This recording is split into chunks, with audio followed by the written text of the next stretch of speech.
You probably know that too many calories aren't good for your waistline, but as it turns out, they're not good for your brain either.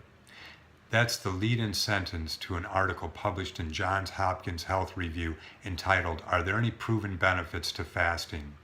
In this article, the author Joe Sugarman cites research from Mark Mattson, and Mark Mattson is definitely somebody we need to listen to, as he's the chief of laboratory neurosciences at the National Institute on Aging. Mattson and his colleagues have found that intermittent fasting can help ward off neurodegenerative processes like Alzheimer's and Parkinson's, as well as improving mood and memory. And how does that occur? Because intermittent fasting has been shown to improve connectivity in areas of the brain like the hippocampus. And the hippocampus is very important in the formation of new brain cells, neurogenesis, as well as learning and memory. And intermittent fasting has also been shown to have a neuroprotective effect on decreasing the buildup of amyloid plaques in the brain. How does this occur? Intermittent fasting causes the body to use fat for energy, and when it uses fat for energy, it's using ketones. And ketones are very important in protecting the brain and improving the synapses that we were talking about in the hippocampus. The problem is with the typical American diet, eating 3 meals a day plus 2 snacks, we never go into that fat burning phase. And it takes about 10 to 12 hours to burn up stored glycogen, and glucose is converted into glycogen in the body.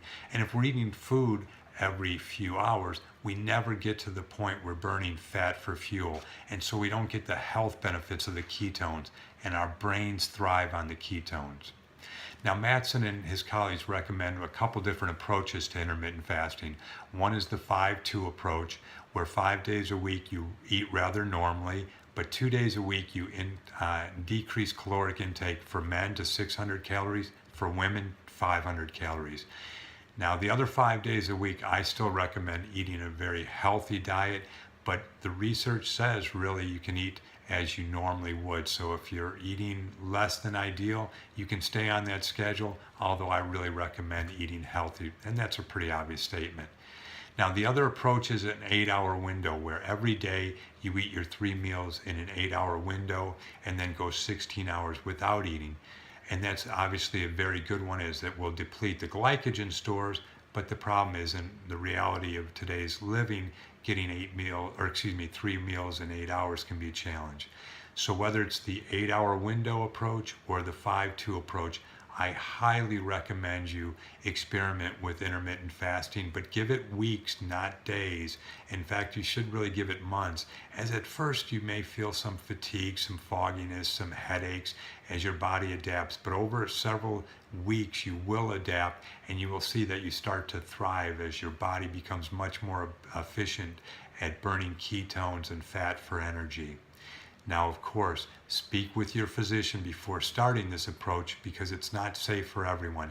But for the vast majority of us, myself included, I think you'll see tremendous health benefits. Until next time, be mindful, live abundantly, and get after it.